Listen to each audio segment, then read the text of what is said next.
బండారు రామ్మోహన్ గారు ఇప్పుడు ప్రస్తుతం ఏదైతే మన రియాజ్ గారు చెప్పారో దానికి సంబంధించి రాష్ట్రం వేరు రాజ్యాంగం వేరు అని.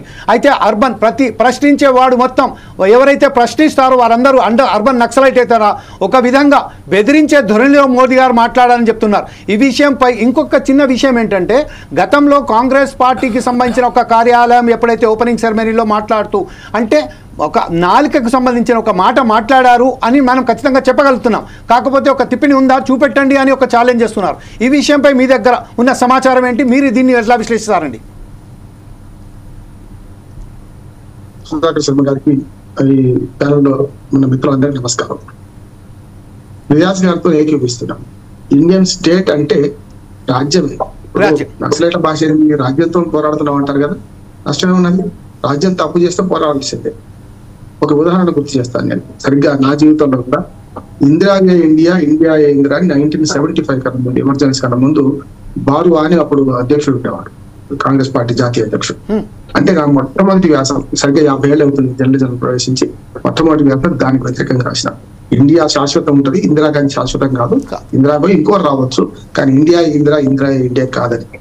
అదే స్ఫూర్తితో ఇవాళ కూడా మోడీ తప్పు మాట్లాడితే మోడీని కూడా విమర్శించాల్సింది తప్పు లేదు అంటున్నాను. ప్రజాస్వామ్యంలో సోక్రటీస్ చెప్తారు, మన భావం ఎదుటి వాళ్ళు అంగీకరించకపోవచ్చు, కానీ వాళ్ళు మన భావాన్ని అంగీకరించకపోవచ్చు, కానీ ఎదుటి పరస్పరం చర్చల ద్వారా పరస్పరం వాళ్ళు చెప్పే విషయాన్ని సావధానంగా వినాలి, అప్పుడు సమాధానం చెప్పాలి. కానీ ఇప్పుడు కూడా జమీల్ గారు చర్చలో వెలుగు పుట్టాలి, వేడి పుట్టకూడదు.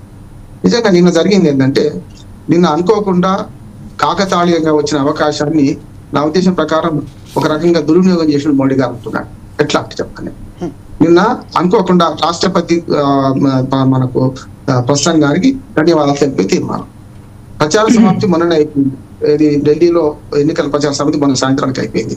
నిన్న పార్లమెంట్ లో వచ్చిన చివరి అవకాశాన్ని, అంటే ప్రధానమంత్రికి వారికి అవకాశం వస్తుంది కాదని లేదు, ఆ అవకాశాన్ని ప్రతిపక్షాలను దుర్మాడడంలో చాలా పెద్ద ఎత్తున తీవ్రంగా చేశారు. అది ఒక రకంగా చెప్పాలంటే నేను అది కూడా ఆర్టికల్ రాసిన వాళ్ళ ఈ ఎన్నికల ప్రచారానికి వాడుకున్నాడు అంటున్నాడు. ఢిల్లీ ఎన్నికల ప్రచారానికి దాన్ని వాడుకున్నట్టే లెక్క. ఎట్లా అంటే అటు రాహుల్ గాంధీని ఈ మాట అన్నారు, రెండో ఏమన్నారు, మన కేజ్రీవాల్ కూడా విమర్శించుకుంటూ ఢిల్లీ గురించి, ఢిల్లీ ఓటర్లను ఉద్దేశించి కూడా మాట్లాడారు.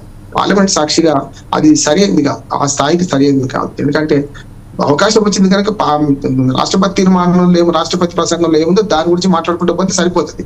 కానీ ఆయన మొత్తం సమయాన్ని దాదాపు గంటన్నర సేపు వెనక కూర్చున్న వాళ్ళు నిద్రపోతున్నారు. చెప్పాలంటే కిరణ్ రిజిజు ఏమో యాక్టివ్ ఉన్నారు, ఇంకొక ఆయన నిద్రపోతున్నాడు. అటువంటి పరిస్థితులు గంటన్నర సేపు పూర్తిగా ప్రతిపక్షాలను దుర్మార్గం కేంద్రీకరించాడు. అనుకోని అవకాశం ఢిల్లీ ఎన్నికలకు కాంగ్రెస్ పార్టీని ఇటు కేజ్రీవాల్ కూడా విమర్శించినట్లయింది. ఒక మాట అంటారు, నక్సలైట్లే దేశభక్తులు అన్న ఎన్టీ రామారావు గారిని కూడా అరెస్ట్ చేసి లోపడబడేయాలి కదా. నక్సలిజం భావజాలం ఏంటంటే, నేనేమంటున్నాను, నక్సలిజం భావజాలం ఏంటంటే సమాజ నిర్మాణము, రాజ్యాన్ని వ్యతిరేకిస్తారు, కానీ నేను అంగీకరిస్తలేను. ఇప్పుడు కమ్యూనిస్టులు 51 దాకా నిషేధిత పార్టీ పీడిఎఫ్ ప్రకారం పోటీ చేశారు. వాళ్ళు పీడిఎఫ్ పార్టీ పేరు అప్పుడు చేయకూడదు వాళ్ళ కమ్యూనిస్ట్ పార్టీలకు 1952, 51, 52 ఎన్నికల్లో.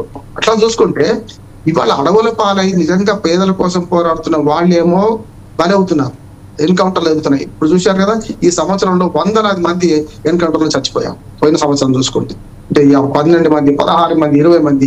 ఎవరి కోసం ఈ త్యాగాలు?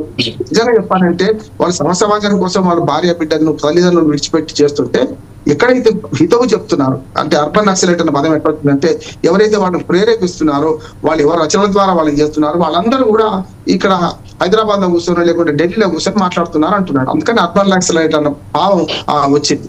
నిజంగా చెప్పాలంటే వాళ్ళు ఏమో ఆత్మహత్య చేసుకుంటారు, నిజంగా చెప్పి ఆత్మ త్యాగాలు చేసుకుంటున్నారు. ఆ త్యాగానికి విలువ లేకుండా పోయింది. స్టేట్ మీద పోరాటం అంటే, అందుకని రాహుల్ గాంధీ స్టేట్ అన్నాడు కానీ భారతదేశం మీద పోరాటం అనలే. స్టేట్ అంటే రాజ్యం, స్టేట్ అంటే రాజ్యం అని అర్థం ఇంగ్లీష్ లో చూసుకుంటే. తెలుగులో మీరు అన్నట్టు రాష్ట్రం అనే అర్థం కూడా వచ్చినా సరే మనం స్టేట్ అంటే రాజ్యం అంటాం. అంటే ఎప్పుడు కూడా హింస మనం ప్రజలు చేసిన దానికన్నా ప్రైవేట్ హింసకు ప్రభుత్వ హింసకు తేడా ఉంది. ప్రభుత్వ హింస నేరం, ఎందుకంటే రాజ్యాన్ని కాపాడాల్సింది వాళ్ళు, ప్రజల్ని కాపాడాల్సింది వాళ్ళు. మన ఉదాహరణ ఒక మాట చెప్తాను జమీల్ గారు, ఒక మాట చెప్పి ముగిస్తాను. ఇప్పుడు మన పిల్లలు మనం చెప్పింది వినకపోతే, వాళ్ళు చెప్పింది మనం వినకపోతే, ఏదైనా కొనియకపోతే ఏం చేస్తారు, చేతిలో ఏది ఉంటే అది విసిరి కొడతారు. బండకు బట్టి కొట్టురా పోరండి అని మనం అంటే నిజంగానే బండకేసి కొడతాం పిల్లవాళ్ళని, మన పిల్లలు కదా. అంటే రాజ్యానికి సంయమనం ఉండాలి, పిల్లలకు సంయమనం ఉండదు, ఒక్కోసారి దాటిపోతాం. అందుకనే దీన్ని గమనించాల్సింది ఏంటంటే, నక్సలిజం భావజాలం ఏమున్నది, కమ్యూనిజం భావజాలంతో వచ్చింది. కాకపోతే తుపాకీ గొట్టం ద్వారా రాజ్యాధికారం సాధిస్తామనుకుంటున్నారు వాళ్ళు. అది సాధ్యం కాదంటున్నాను నేను. ఎందుకంటే పాపం వాళ్ళు అతి ఎక్కువ అంటే ఎవరైనా చెప్పాలంటే కొండకు పెద్ద ఎత్తున వెంట్రుక కట్టిన అంటున్నారు. సాధ్యం కాదు. ఎందుకు సాధ్యం కాదంటే ఇంత పెద్ద స్టేట్, మళ్ళీ స్టేట్ అంటే భూతార్థం తప్పుడు అర్థం కాదు, ఇంత పెద్ద రాజ్యం వ్యక్తులుగా నిలబడి లేరు వాళ్ళు.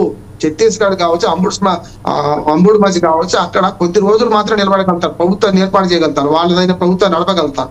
కానీ వాళ్ళు దాడి చేస్తే ఏమైతే చూశారు కదా, డ్రోన్ల ద్వారా రకరకాల దాడి చేస్తే కకావికనమై చచ్చిపోతున్నారు. నేను వాళ్ళందరి పట్ల సానుభూతి వ్యక్తం చేస్తున్నాను స్పష్టంగా. వారు ఎవరి కోసం చేస్తున్నారో వాళ్ళందరూ వారి సంఘీభావం లేకుండా ఉన్నారు.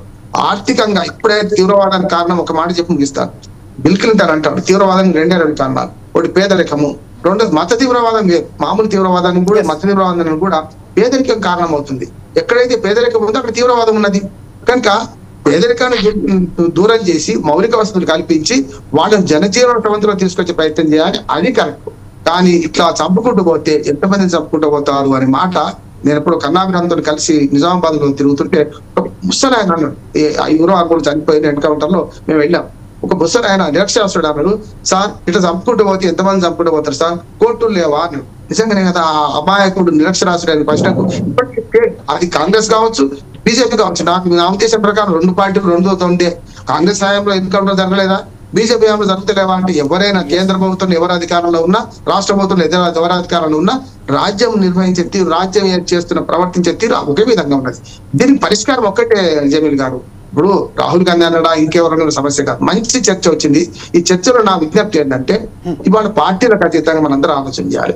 పేదలు పేదలుగా మిగిలిపోతున్నారు, పెద్దలు పెద్దలుగా అవుతున్నారు, ఆర్థిక అసమానతలు బాగా పెరిగిపోతున్నాయి.